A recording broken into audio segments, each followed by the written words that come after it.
Come on, you can do better. You're in Hawaii. Good morning, everybody. Good morning. Ladies and gentlemen, please join me in thanking our great sponsors. Another flag is coming. Let's give them all a round of applause.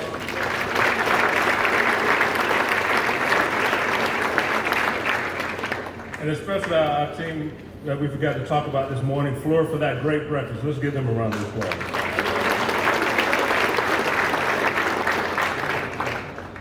So I think our panel is getting ready to start coming up. Working together to define success in Indo-Pacific, our first panel is entitled Greater Than the Sum of Our Parts, Integration of All Domains for the Coalition and Joint Campaign, moderated by Jarmin J.B. Blanton, Vice President, Business Development for AeroVironment Incorporated. I'm Lieutenant General Retired Leslie Smith. I'm the Vice President for Leadership and Education here at AUSA. And I work for General Brown. We have so much fun, and we're glad to be back here at Land Force Pacific 2024. JB has served as a Vice President for Business Development of AeroVironment since 2023. He's held various leadership positions and roles within AV to include managing flight operations, training and logistics programs, and as the Senior Director and Market Segment Lead for domestic markets. We won't hold this against him, but he's an Air Force veteran where he served as a combat controller. And he's a lawyer too. I don't know how you put those two things together, but that's good. He learned his JD at Birmingham School of Law, graduating magna cum laude. Wow. Yeah, that means he's pretty smart.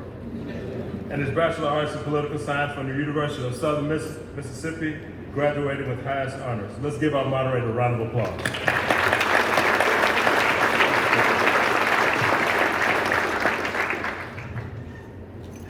Hello, can you hear me? All right. Thank you for the introduction. It threw me off a little bit. I thought I'd have to do my own bio. But just in the spirit of this discussion, greater than the sum of our parts, integration of all domains for the coalition joint campaign, there's really a lot to unpack there just in that title. I think we absolutely have the right panel to do that. I did ask a general friend of mine who's moderated before, some piece of advice, and he said, less of you and more of them. So in the spirit of that, we'll go to the panel. To my immediate right here is Lieutenant General Brunson. He's the Commanding General of First Corps. America's First Corps is the Army's operational headquarters for the Indo-Pacific. To his right is obviously General Hodne. General Hodne serves as the Director of Futures and Concept Center within Army Futures Command. Thank you, sir, for being here. Next, General Hodne is T.X. Haynes. He served 30 years in the Marine Corps. He earned a doctorate at Oxford and is now a distinguished research fellow at the National Defense University.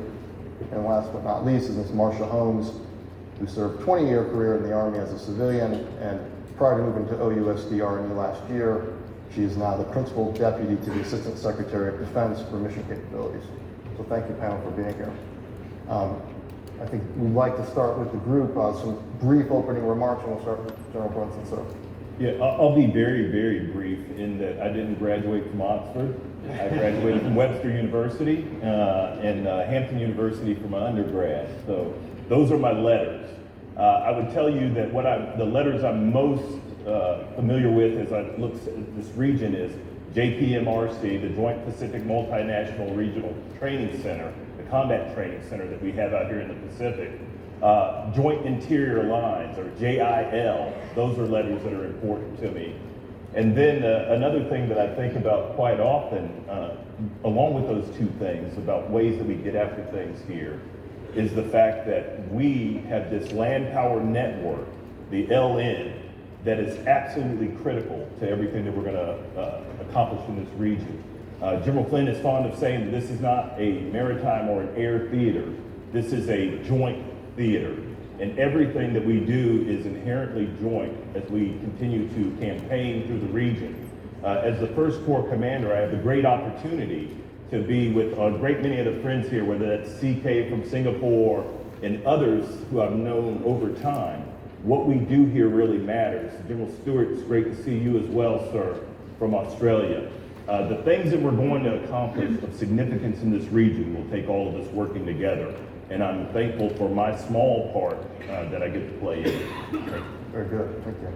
Go Hodne.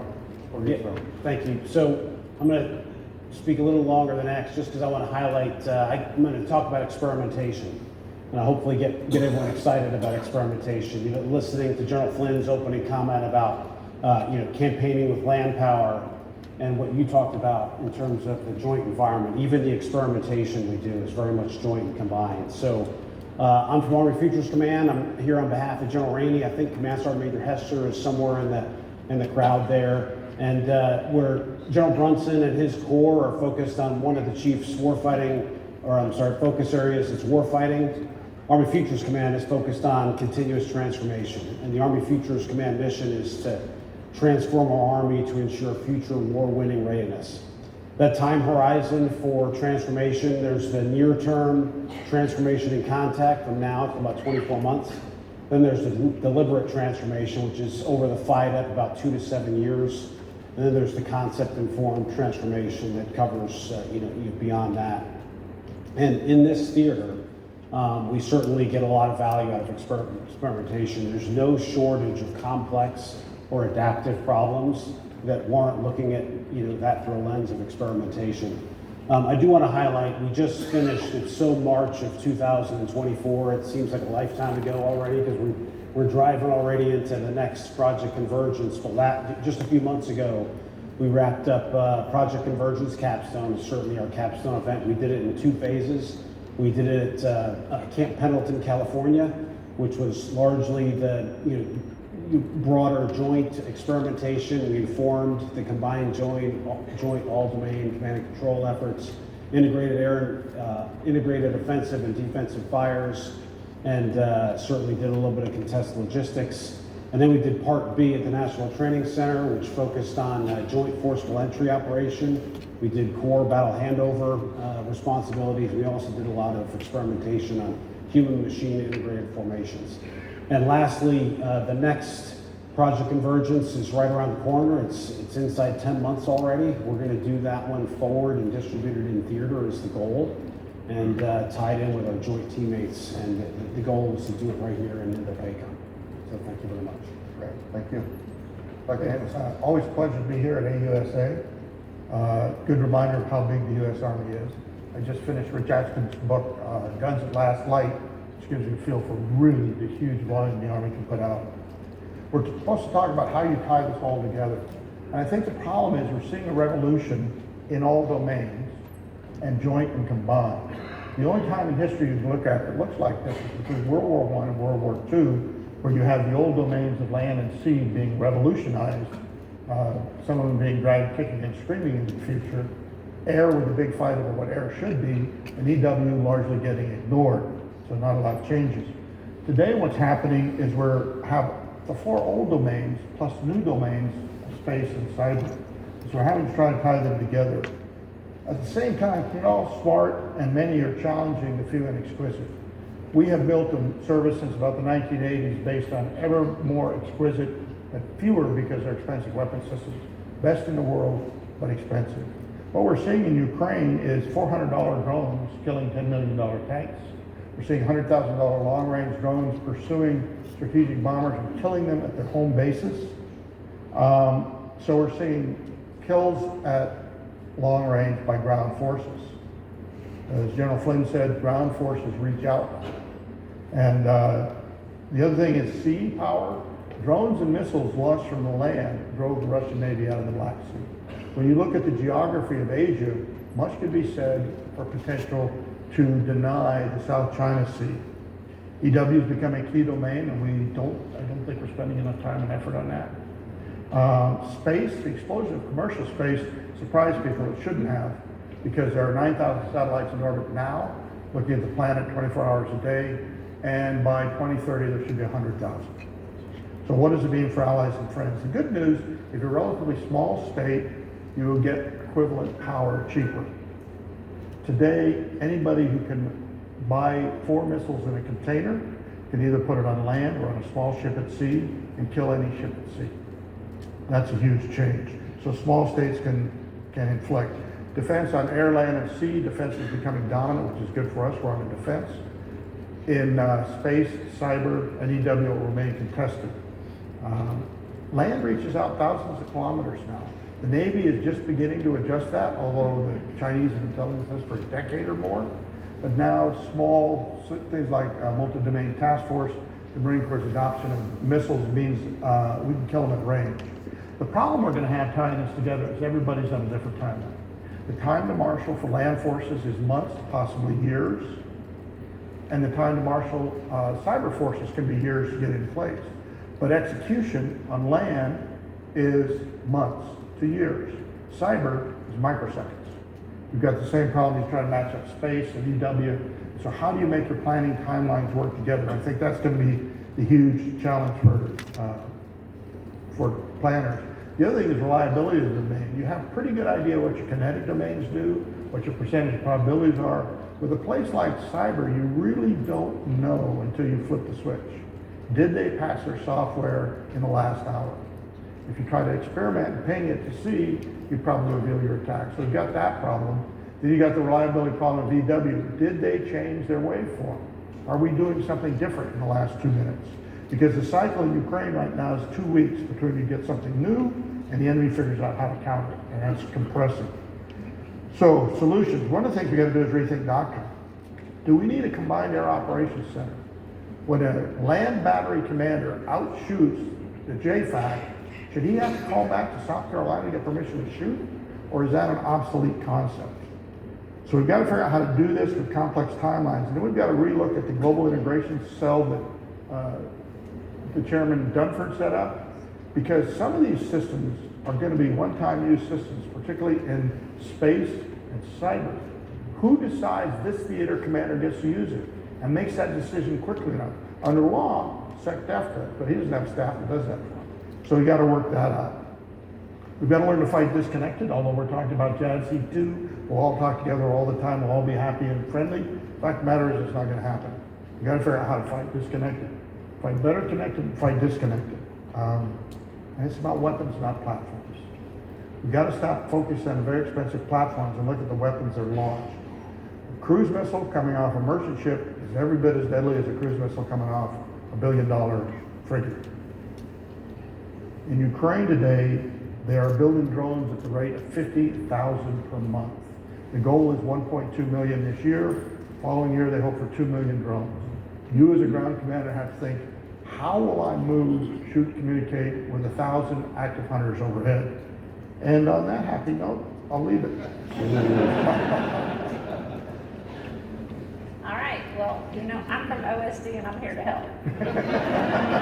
No, seriously, that really is true. I'm humbled to be a part of this esteemed panel, really. I've worked with a lot of these organizations over the years, developing long-range hypersonic weapons, mid-range capability, directed energy, the things we've got in the fight today that really solidifies the Army's position in the Pacific, and I am humbled to be a part of this team.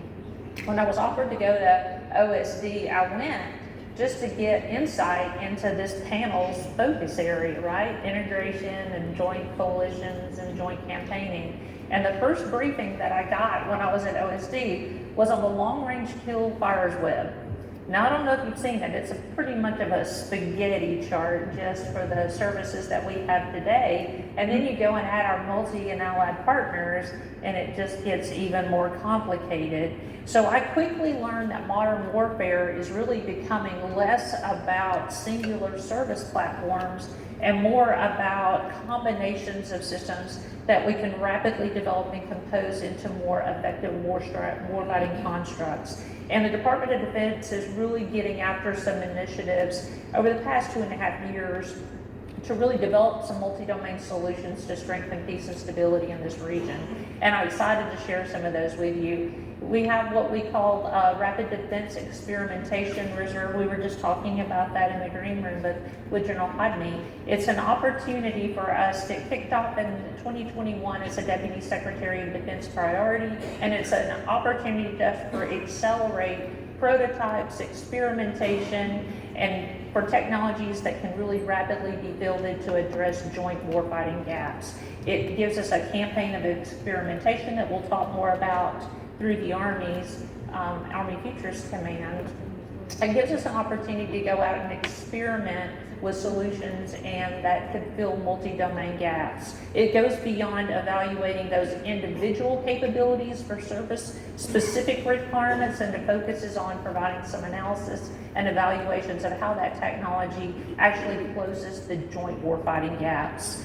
Those projects are selected in coordination with the services, with our combat commands, our joint staff, industry. We all get a vote on how we want to resolve these joint problems. In our first year, we've looked at advanced UAVs, we've looked at unmanned surface vehicles, we're looking at loitering munitions, decoys, resilient comms, radars, getting after a lot of joint problems. And then we're taking them, partnering with projects like Project Convergence, Catan, Valiant Shield, and we're developing those ConOps and TTPs that we need as we rapidly pull out technology for what we might need. This year, radar projects will assess operations and contested logistics. In 25, we'll come back to continue assessments to support regional deterrence. And in 26, we're already working with our service partners to look at space and collaborative multi-domain autonomy. John Brunson, you were there, I think, when we fielded long-range hypersonic weapons to the First Corps. So I acknowledge your equities in the department's Joint Fires Network, which is also led by our organization.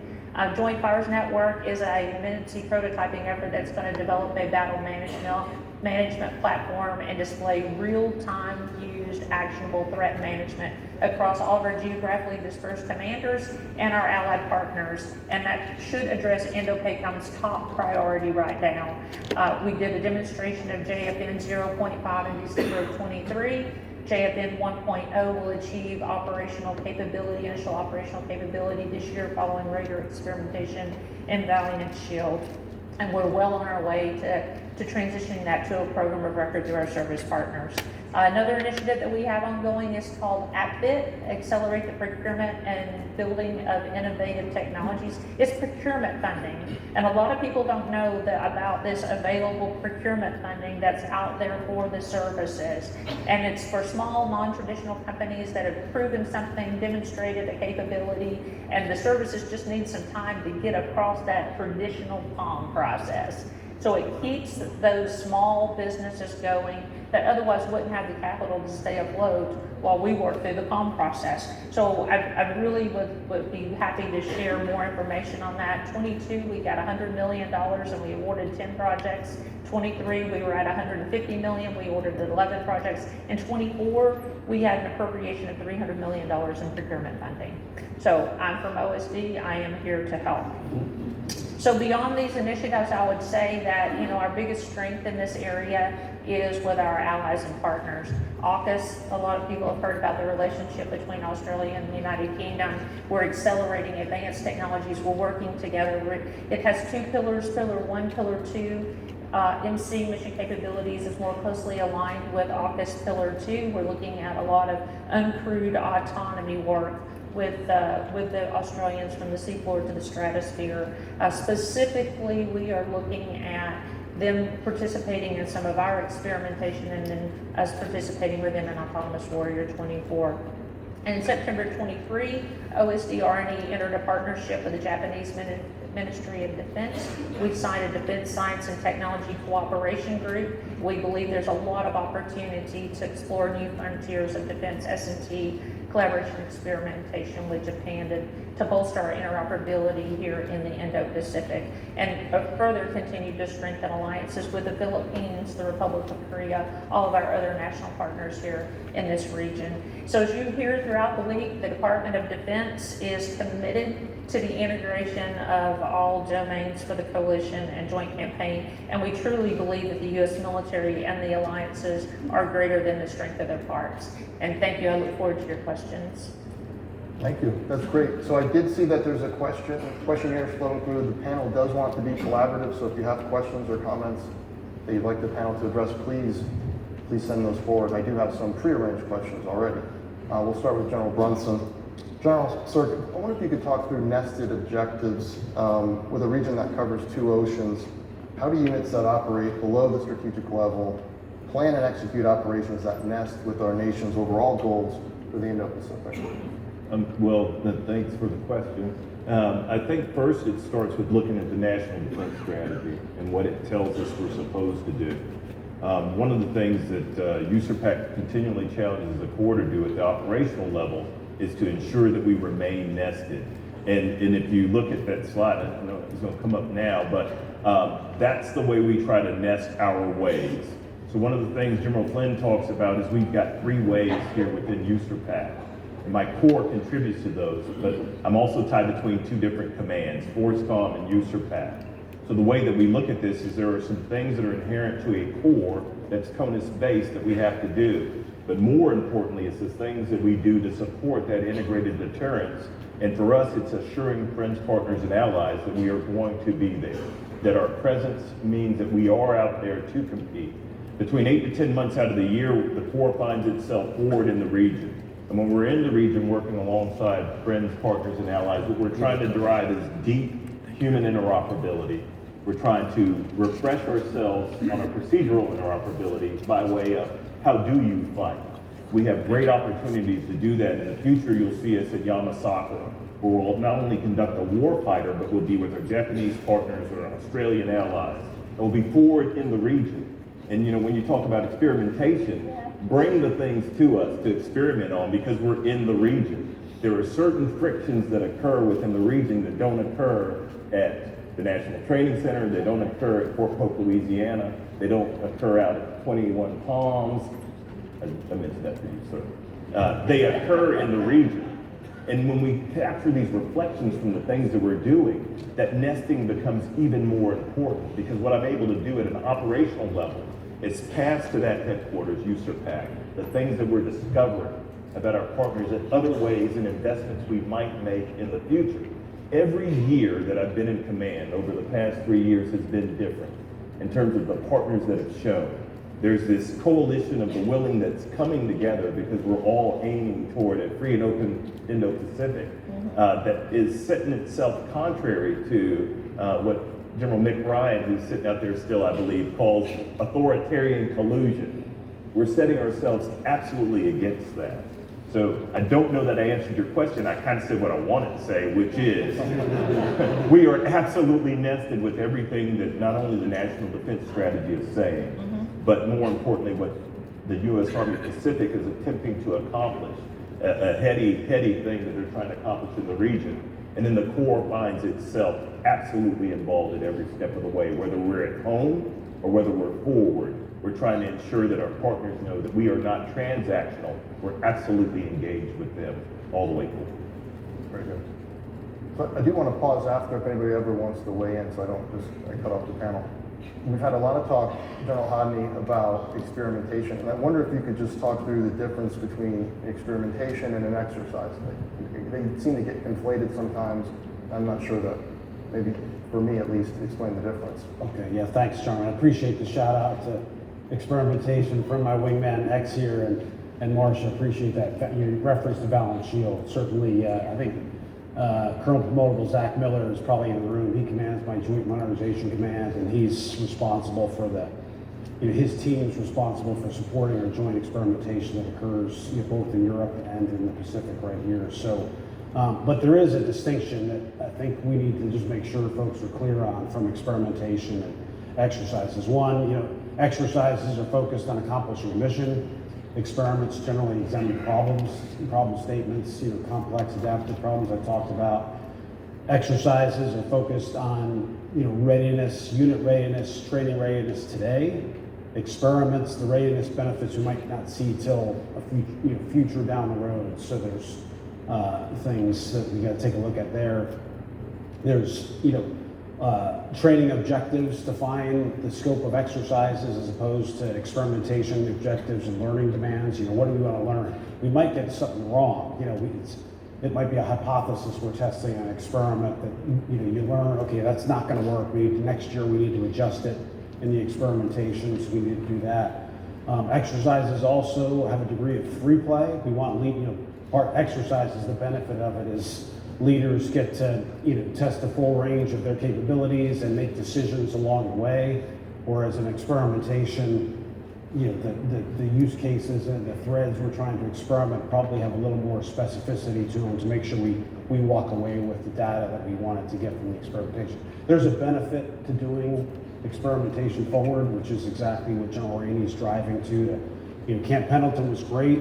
We brought, joint and combined teammates at Camp Pendleton. You can walk from one tent to the other and see where we needed to adjust things to learn from each other. But if we get forward and distributed in theater, the way we're going to fight, we'll certainly benefit from some experimentations there or objectives there. But that's really the fundamental difference. There is a difference. So, and we can experiment on top of exercises, but both the exercise director and the experiment director have to agree on kind of what those learning demands and training objectives are right up front. Got it. So now that we understand what's experimentation, how do you link or build upon past experiments to move forward for the future flight? Yeah, there's a taxonomy to experimentation. Certainly, there's levels of experimentation. I would argue they're all informed by the future, Army warfighting concept. Because again, experimentation is about future readiness. So how are we employing these, capabilities in support of our future concept? Things that spin out in the transformation and contact are certainly beneficial, but frankly, if they're shovel ready to go into formations, there's probably less experimentation and more integration that's involved in that. So we experiment routinely on our concept. It's called our Future Studies Program. We're building simulation that's tied to that. Project Convergence is not a one-time event. It's a persistent experimentation pathway that occurs throughout the year. Again, I said earlier, it occurs both in Europe and in the Pacific, and the capstone event is the one that really brings the collection of best of breed capabilities that are ready for experimentation.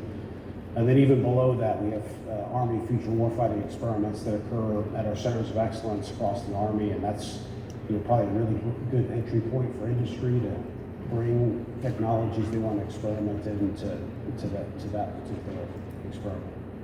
Thank you. So to bring Dr. Hamus in, you talked about the domains earlier, how there's distinct timelines between preparation, execution, and reset. I wondered if you could, and maybe this is a question for the entire panel, each of the domains has its own reliability issues, and for example, maybe cyber won't work if the enemy pass that vulnerability. So what's the approach as we adapt in our planning processes moving forward to cover those areas and those gaps? I think this is important. We define between innovation and adaptation. Innovation is a peacetime process. You have time and no money. Adaptation is a wartime process. You got no time and they're throwing money at you to fix it. So you kind of got to be ready to transition between the two. With something like that, the experimentation may be the single most important thing. And I think experimenting in theater gets to the issues that you don't get when you do it. You have to start with a lock steady, somewhere where you can control it, everybody's on the same base, you can walk back and forth. Then you get out into the real world and you try it. And as a corps mentioned, each time you're going to get a different set of players. So that's vitally important to have a continuing process. And then the planners have to work through it, and you have to let it be free play. One of the great dangers I picked the period between the wars because that's where the innovation was coming. The services has exceeded naval aviation permitted failure. They said, we're going to fail a lot of times. The Army, with the great exercises in Louisiana, got partway there, adapted some, there was some resistance up. The Air Force, or the Army Air Corps at the time, bluntly, I think failed because they refused to let the concept fail. The tactical school was all about strategic bombing because strategic bombing was necessary to create a separate Air Force. They said the bomber will always get through. The fighter pilots going, no, we catch you every time. And the bomber pilots, they're saying we can hit it from a pickle barrel at 25,000 feet. The bomber pilots are going, hell, I don't know if I hit the right state. But the hierarchy said, no, we must have this succeed. And that's what we got to have. That's what's important here. Senior leaders clearly in the theater understand we got to fail sometimes. And when we fail, we have to adapt. That's why I'm seeing a process in the joint system where we continue to invest in god-awful expensive systems like the F-35 and the carrier with very low probability of return as you move into the new domain of weapons, not platforms. And I'm more than happy to do the numbers on that, and they are eye-watering and painful. Thank you. Ms. Holmes, there's quite a few questions about the AUKUS piece that you brought up in your opening, so I'll probably combine a couple of these and hopefully answer the questions. So would you elaborate on the significance of the AUKUS partnership and its impact on advancing the capabilities in the Indo-Pacific? And then this question in particular wants to, if you could focus on the AUKUS 2 pillar, or pillar 2 rather, to ensure that the allies and partners outside the US, Australia, UK may benefit from the advanced technology development as well. Yeah, so sure. So this whole thread on experimentation is really critical, I think, to technology development and failing fast, and I'll get to AUKUS as part of that. So the joint experimentation that we're doing through OSD is really bringing in all the different services to look at maybe a service solution, but you'd be surprised how you might bring a Army solution to the table and a Marine would say, you know, I might use that just a little bit differently. Same with our allied partners, right? AUKUS and AUKUS is bringing, it's a very strong relationship right now. We kind of set out together on this ambitious mission to really just strengthen our industrial capacities. And how do we share information across our defense innovation ecosystems? And there was two critical efforts, as you said. There was pillar 1 and there was pillar 2. Pillar 2 is where we are more closely, mission capabilities is more closely aligned with AUKUS. And that really is an opportunity for us to bring our advanced warfighting capabilities to experimentation together and see how we actually pass data, share data, process data, how we experiment with one another across those networks, across those multi-domain networks that we're going to find so critical when we get into this environment that we're in. We are focused on uncrewed autonomous systems right now in our first increment with Pillar 2, with AUKUS Pillar 2. They are coming to witness our technology readiness exercise this fall, and then we are going to turn around and participate with them in Autonomous Warrior in 24. It's going to be our first opportunity to demonstrate international collaboration through experiments with uncrewed maritime systems, and we believe this model will be extensible to all of our other allied partners in that region. This is one for the whole panel. We'll start with General Brunson. I think this is a pretty common question as a Corps Commander. What keeps you up at night when you think about the PACOM theater and your biggest concerns? There's a personal and a professional answer to that. The personal answer is that General Flynn's gonna call. I don't get much sleep because of that. Really, to honestly answer the question, here's what I think about. What TX sort of alluded to is the interwar years and the time that we have available to prepare for the next thing. In our history, we haven't done interwar well. We've decreased the size of our forces. We've stopped the experimentation necessary to continue to innovate during peacetime.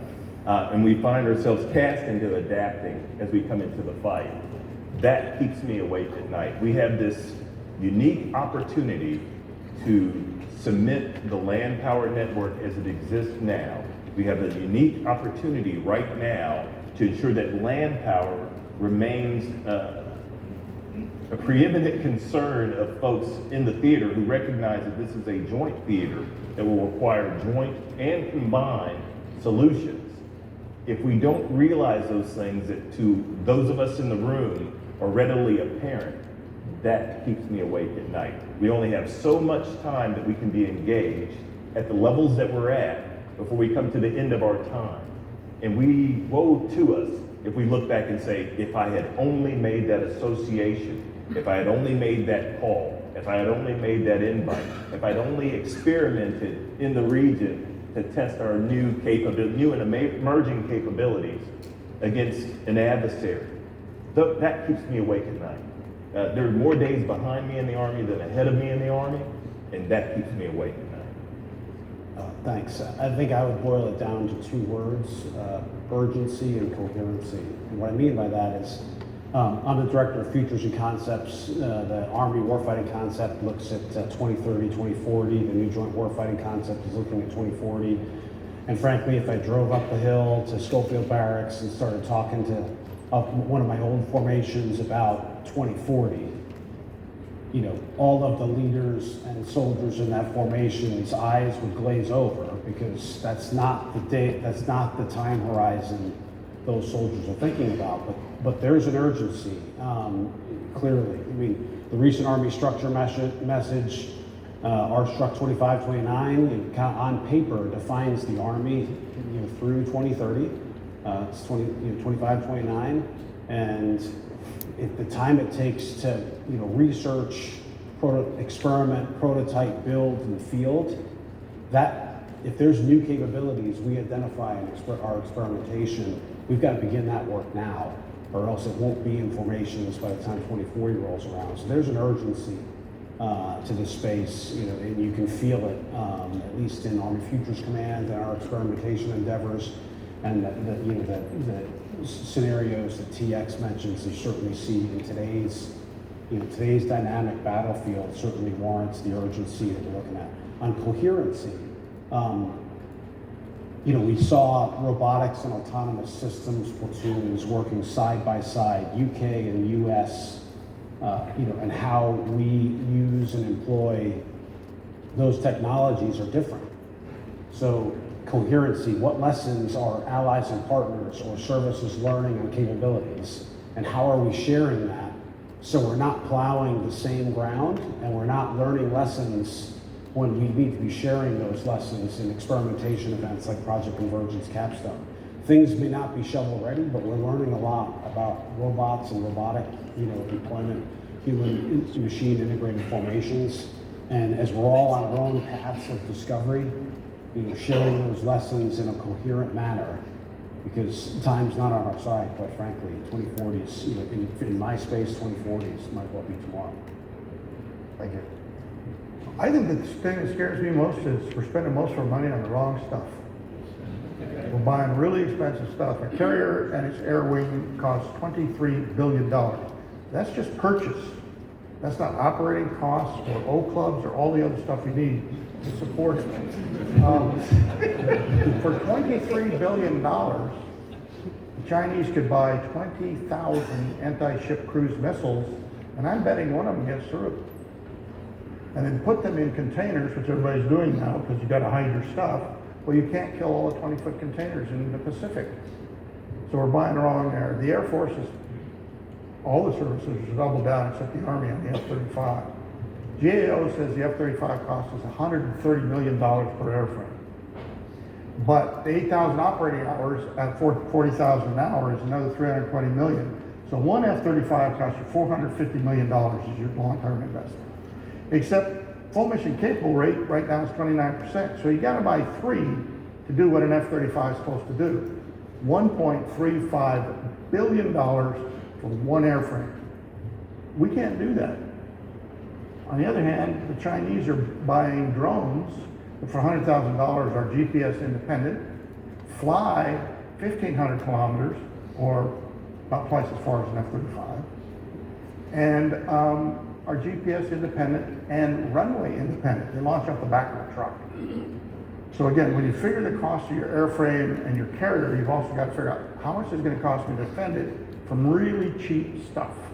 And we're on the wrong end of that cost curve. And we just keep digging deeper.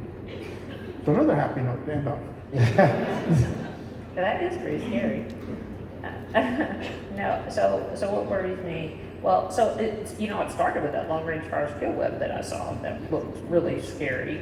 And then I saw an integrated air and missile defense kill web that doesn't look any less scary. And then we start talking about offensive, defensive fires, and it really gets scary in a hurry. And then start adding your multinational partners in. But I think what scares me the most is, where are we on sharing data? Where are we on sharing data? Cross-service sharing of data? Cross-country sharing of data? How do we actually get data in that we're going to be allowed to process, allowed to action, and in a format that we can actually process through all these advanced technologies and capabilities that we're building? are we experimenting with those kinds of things? And how are we getting after a really joint integrated fight with our allies and partners? And that takes us here, it takes our other service partners, and it's going to take policy. It's going to take a lot of help for us to be able to process that enormous amount of data that's going to be available to us on the battlefield, in the modern battlefield, in my opinion. Can I just pile on that? So thanks for unintentionally teeing that up, because I would say that was one of the main components of our experimentation with Project Convergence capstone was that, right now we have boxes talking to boxes, systems, they have multiple cross-domain solutions, and we experimented with ways to, significantly reduce that. And there's policy things we certainly have to work with when it involves allies and partners and so on. Sensor effector linkages was one of the key components. The history of Project Convergence, for those that are unfamiliar with it, when I was a CFT director, the Soldier Lethality Cross-Functional Team, Project Convergence was born of a bottom-up fellow CFT directors that said, hey, we got to connect sensors and shooters in the Army. That was the recognition right there. And General Murray supported the first Project Convergence. Ross Kaufman was the architect behind that. And now where we're at, it's no longer an Army solo, it's an Army hosted joint experiment. And the scale, I think we were connecting sensor and shooter for maybe 2 targets in the first Project Convergence, and now we're well over 1,000 inbound tracks that are passed. Absolutely. Across services, across allies. Absolutely. And partners, and it's pretty powerful. So we're also partnered with CDAO, OSD's Chief Data and Artificial Intelligence Office. Their Global Information Dominance Experiment. So I think we're heading in the right direction, but I agree with you, there's a lot of work that has to be done in this space to get this right. Yeah, and I think Joint Fires Network is really doing a lot for that. And I think once we can start rolling that out and start experimenting with Joint Fires Network, we can only improve that sharing of information. Absolutely. Yeah, I think one of the chief challenges that we're going to have in this region, though, is we're not NATO out here. There is a network that they can operate off of in NATO. And when we talk about the Joint Fires Network, what we're going to require out here is a sea Joint Fires Network. Because the sea is part of our asymmetric advantage that we have out here in the Pacific, is this network, this land power network that exists out here. And if we don't think about sea solutions, combined solutions out here, we're going to find ourselves in a world of hurt. So whether you talk about a mission partner environment or a network which allows for the sharing of the data, which is absolutely necessary for us to exist, it goes back to what you said earlier, ma'am, about policy. How do we share intelligence out here? What is the best way? There are a host of bilateral and multilateral agreements that exist out here, but we've got to get clarity on that. So I would add that to a thing that keeps me awake at night. How long is it going to take us to get to some baseline where we operate, not either unilaterally or bilaterally, but all laterally? Exactly. I guess, is that even a word? Multilateral. But I've got a Webster University. I've got a concern there that we tie these systems together, but the sheer numbers that are coming and the need all the way down to the low level. We've got to free junior commanders to go ahead and fire and not wait. Now, junior commanders, a question. Regimental commanders are going to have ISR that goes out hundreds of kilometers because they're going to need to, because they got to see as far as they can shoot. So who deconflicts airspace? Who gives permission? Allies will have anti-ship cruise missiles ranging well out there. How do we sort that? And I think we have got to work the very delicate balance of top-down control and mission orders. And although we preached mission orders for decades, we're really not very good at it because we got a personnel system that tends to be actively hostile. And so that's going to be a piece we have to work. We've got to make room for the relatively low-level command, all the way down to platoons are flying multiple drones in Ukraine, and they're lethal drones. And some of them are autonomous now too. So we've got to work through that process. I mean, Ukraine has said this thing has just exploded. The numbers of things that will be in the air at any given time that can kill you is 2 orders of magnitude higher than it used to be. And the range obsolescence is one huge problem. Any armored knight can kill any peasant at any time, except then the peasant got a crossbow. Not an expensive weapon, but a weapon with better range. Well, unfortunately, peasants have crossbows now. We got to figure out how we're going to deal with that. I just want to go back one step, because this question is tangentially connected to the data question that you were talking about, or what you were making, Ms. Holmes. And this is directed to OSD and Futures Command, General and Main Corps. How are you accounting for the need to share technologies, AI and autonomous features in particular, with our foreign partners? And with the desire to protect aspects of the technologies, especially when you use them or make them useful, we must divest them or train partners on them, as they apply to military sales, FMS, et cetera. Go ahead. Yeah, FMS is not in my portfolio, Jeff, so I'll just simply, Project Convergence, Capstone, we're seeing, I think I described the incorporation of allies and partners into that particular experiment. And again, these capabilities are not foreign military sale ready in a lot of cases. We're experimenting with artificially enabled platforms, some of which are not ready to go, but we're learning alongside our partners. Again, the theme of this panel is that sum is greater than its parts. We're seeing that in spades in every one of our experimentation events. But when I'll have to defer to our acquisition teammates when it gets to the point where those are ready for a field. So I'd say autonomy and AI are probably one of the top topics, technology focus areas that most of our allies and partners want to get together and discuss and lean forward in, because there's so many different approaches to it, and there's so much development going into it across multiple services and multiple partners.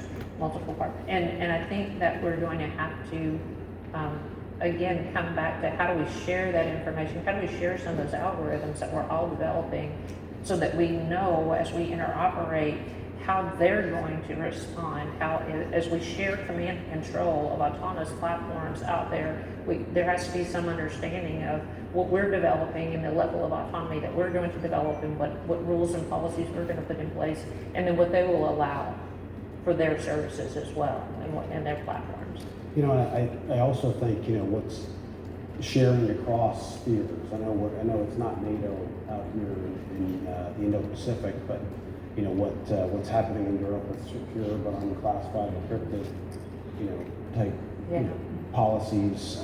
In terms of eventually, if we can get to zero trust, not just internal to services and cross services, but in a combined manner where folks can plug into networks when we know you've met certain expectations. Again, that's a policy thing.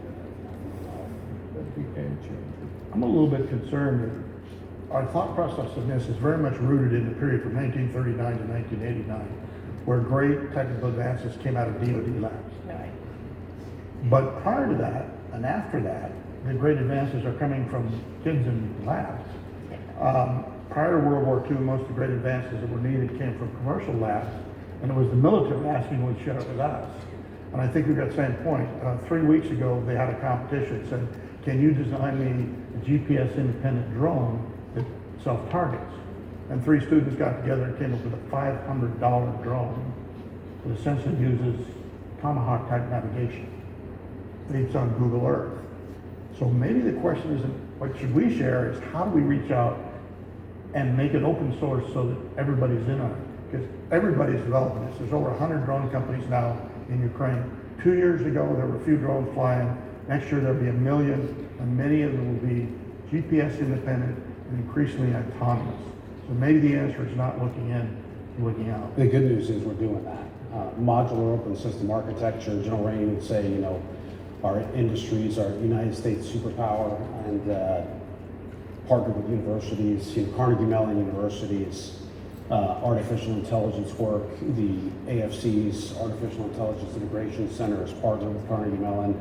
Some of the technologies we saw came out of that program. The unmanned aerial system strategy is modular. Again, you talked about, I think it was weapons, not platforms. That payloads payload, agnostic type, whether it's EW, whether it's Spires, whether it's, ISR type capabilities as a modular payload that can be applied on aerial unmanned systems, ground unmanned systems. That's certainly the direction we're going. We're talking a lot about experimentation and how do you pull stuff and autonomy. And one of the things that Ms. Shue is really focused on is what she's calling a modeling and simulation big play. And it is going to be a development environment at multi-level security where the industry, our allied partners, our services can come into this environment and bring advanced technologies and test it in the labs and decide, is that investment worth it? And does it really move the needle? So besides just these extraordinarily expensive experiments that we run, we need those tools available to us with validated threat models.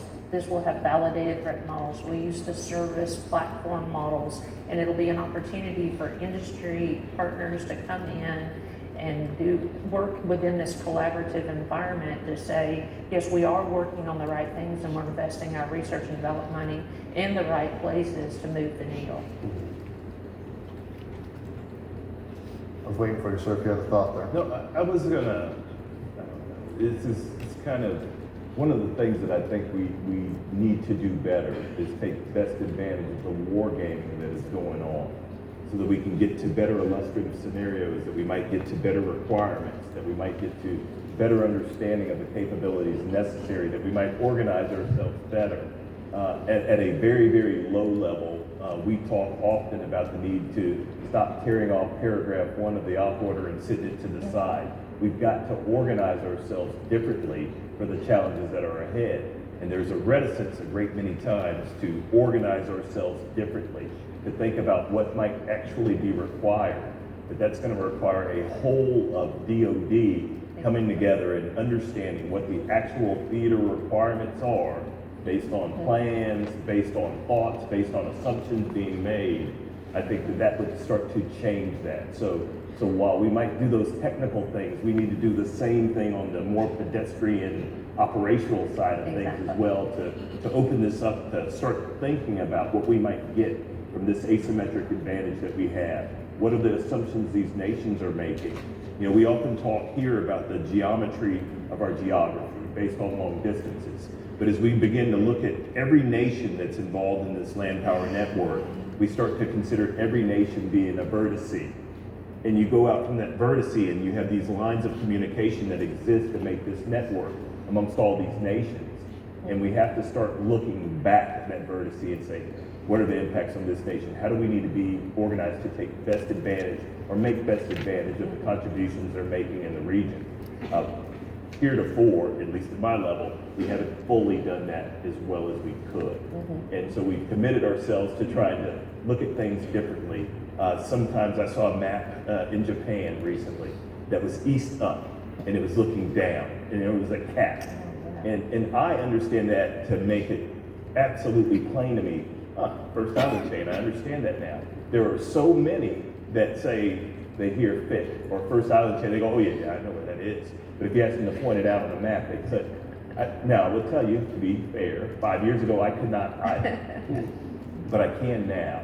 And it's important in terms of communicating not only to our partners, allies and friends, but having them communicate back to us. Yes. But we've got to lay that flat, we've got to war game that, we've got to think about and challenge assumptions that have been long held. And we'll do those things technically with the technology because we have to, because there's an investment there to be made. But I would respectfully submit that there's an investment to be made in these partnerships as well. It's got to be taken just as serious. Great. Another question from the audience. How do you balance modernization and readiness? Both take time and resources. Modernization requires secret rather, and readiness requires campaigning and communication with partners. Yeah, therein lies the dilemma. That's a great question. I mean, in the end, it's all, to Marcia described, the future operating environment defines our approach to the new Army warfighting concept. And that concept will yield, a number of concept required capabilities. And frankly, in some cases, if you agree the future operating environment, and no one has a crystal ball, but we can certainly extrapolate based on the trajectory of warfare. You have to invest in a manner that yields those concept required capabilities. It goes back to my comment about urgency and coherency. If you only focus on today's readiness at the expense of tomorrow's readiness, that could have disastrous strategic outcomes for the nation and our allies and partners. So it's certainly a tough balance. But this is where the weapons or payloads rather than platforms get you there, because if you accept a weapon as an expendable, and therefore doesn't have to be 99% effective in bringing the crew back. But maybe I can buy a cheap one that's 60% effective, but because I can buy 10,000 of them, it doesn't matter. Right. If 40% of them wander off and do something else, it's okay. And then you mentioned, sir, on the first island chain, I think the thing to realize is the key terrain in the first island chain is really the 9 exits. If China can't get out those 9 exits, her economy collapses eventually and her fleet can't fight. The widest of those is only 100 miles wide. Most of them are much, much narrower. So ground forces, including Allied ground forces, can dominate those because you're hunting a target in land in a complex urban or mountainous terrain that looks like a container truck. I mean, the Estonians just bought Scania trucks, standard Scania 8x, with 4 missiles in the back. Until you roll that lid back, it's a delivery truck. That gives us a huge advantage for ground forces can bottle up the naval forces, or the Chinese want to fight through its enormous expense in a very, very difficult terrain. And we have all the advantages. That's where I think the land power piece out here is incredibly important for the strategic goal. A war with China probably won't be short, and it will be won by economic exhaustion, because we're not going to occupy China. Economic exhaustion comes from cutting off trade.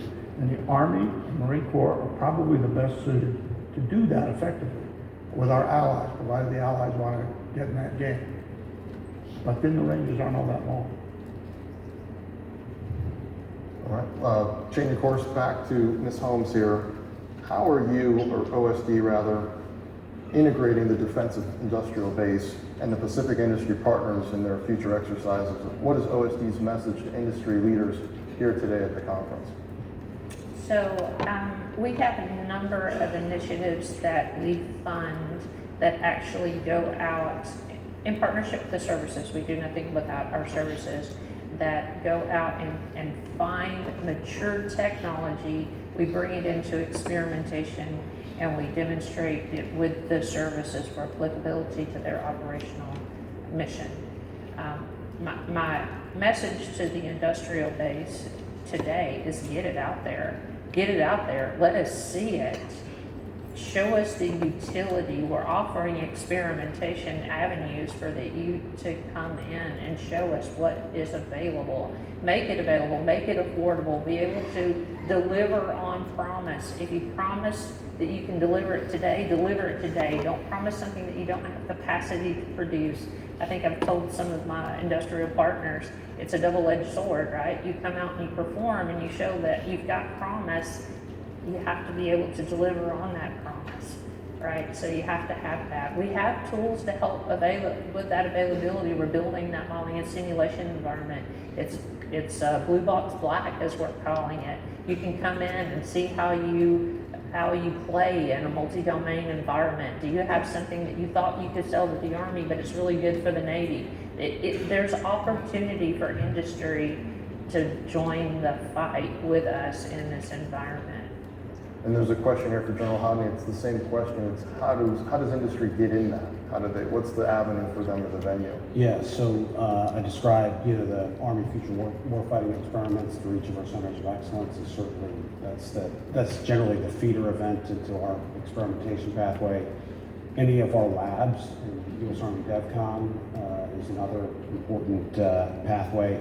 I do think too, just to pile on to what Marcia said, agile, growth over time. It can't be the F-35 that you keep forever. Yeah.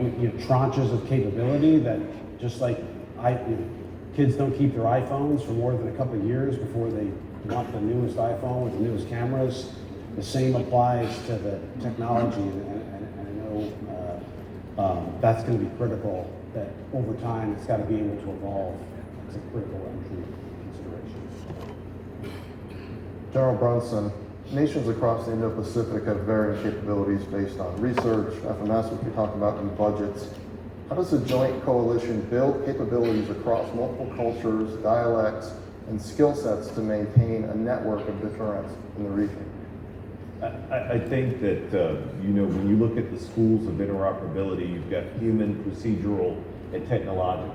I believe honestly that as a Corps commander, my focus is on the first two, not the latter. The latter is going to be determined by budgets and folks with money in their pockets.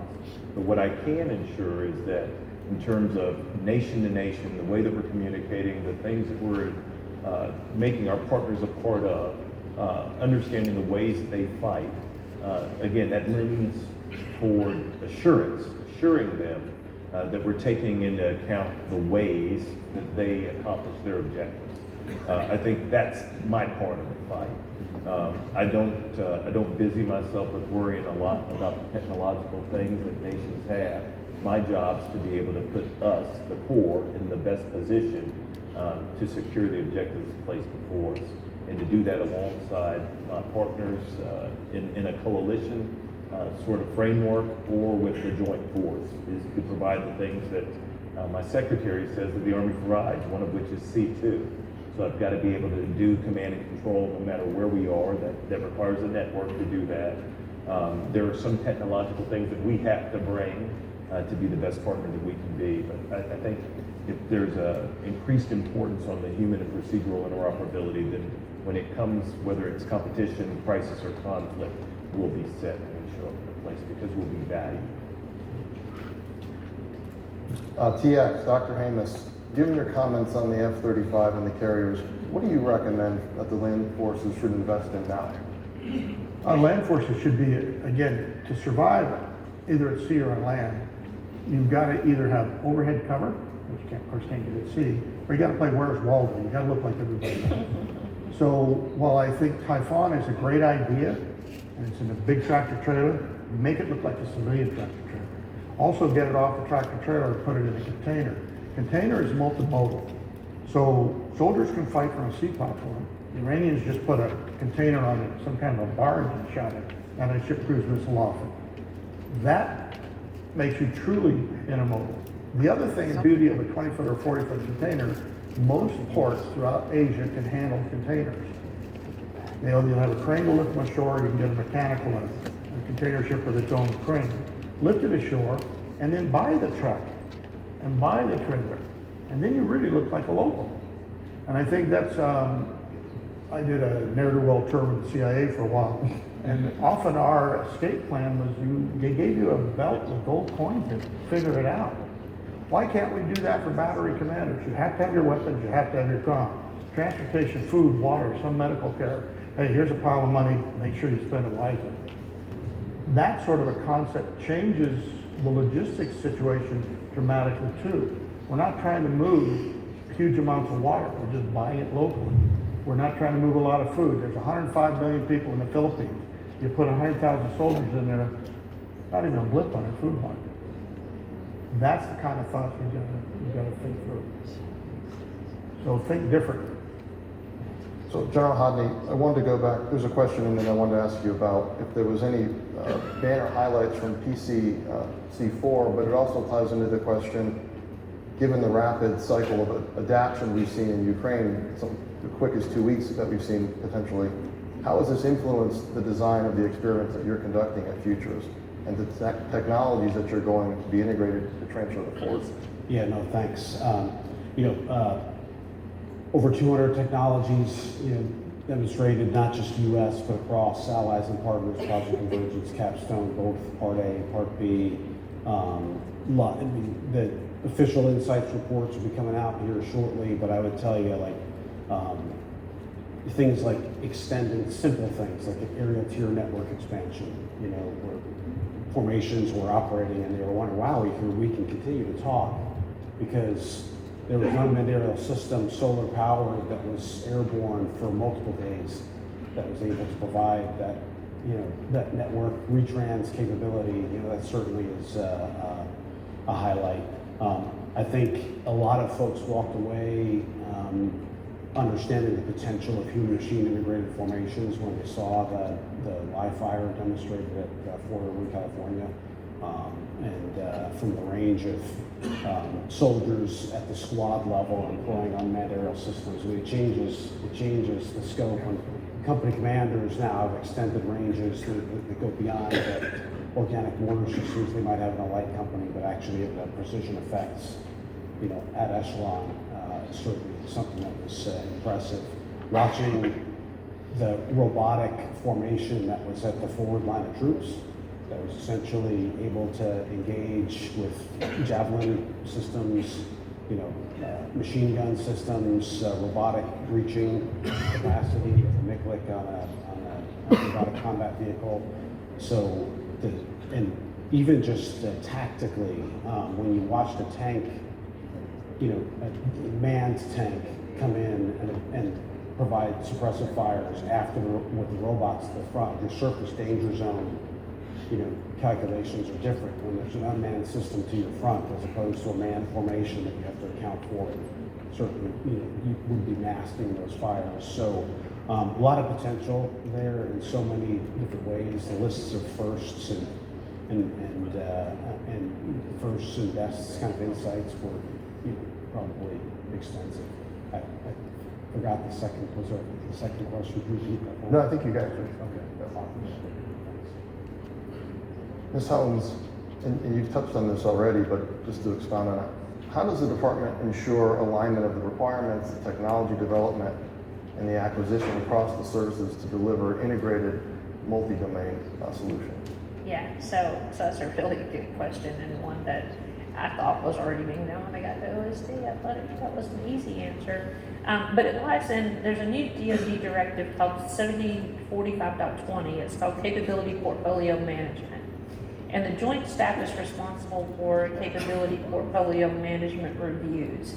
And those capability portfolio management reviews kind of gives you the state of play against a portfolio. Second to that is what OSD ANS runs as an integrated acquisition portfolio review. So they'll do a CPMR, ANS will come in with an IAPR and say, here are all the things across the acquisition lifecycle that we think we're building to support that portfolio. But there's always gaps in that.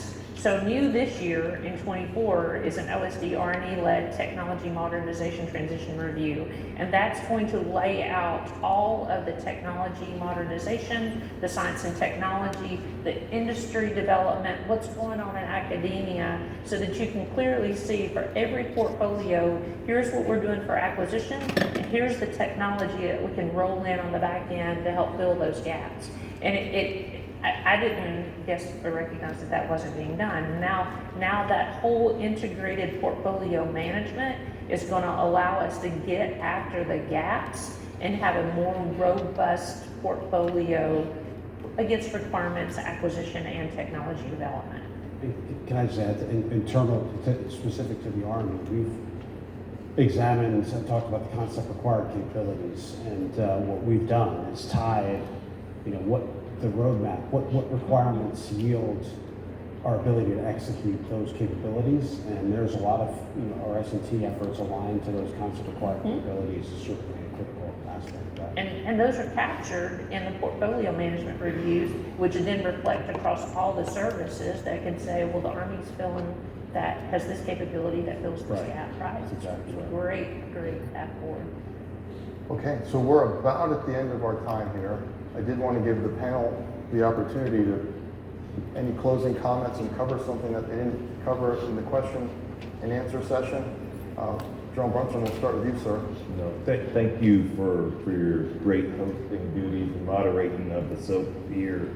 And thanks to everybody who's taken the time to attend, not just this talk on behalf of all the panelists, but to attend LANTAC writ large to sew together this network. I think that the challenges that we have in this region are absolutely legion. But the opportunities that we have in this region far outpace any of the challenges that we have, because there's a recognition that the solutions that are required for us in this region are going to require everybody and the people that we represent who's in this room right now. So thank you. No, thanks, Jarmin. I'm going to echo General Brunson's thanks to AUSA and everyone for being out here at LandPack. Thanks to fellow panel members for great discussion here. The thing I would leave is a thanks to everyone for participating in our experimentation efforts. Frankly, the collective recognition of the sum is greater than its parts. The collective recognition that we all play a role in achieving these solutions is really important. So I appreciate that. Thank you. Like I said, thanks for the opportunity to be here. It's very encouraging to see we're moving in the direction we are. We're getting the payloads and our platforms, and even more important, we're understanding better the role of friends and allies in the area. If we can provide these inexpensive weapons and platforms, then they can be full partners. We can't sell them an F-35 because we can't even keep it running ourselves. But if we start to get things that work, then the geography lends itself to, we do have interior lines, and we could win with those interior lines. So again, thank you. Thank you for the opportunity to address this beautiful audience and be on this very esteemed panel. I haven't been with the OSD that long, but I have learned a lot.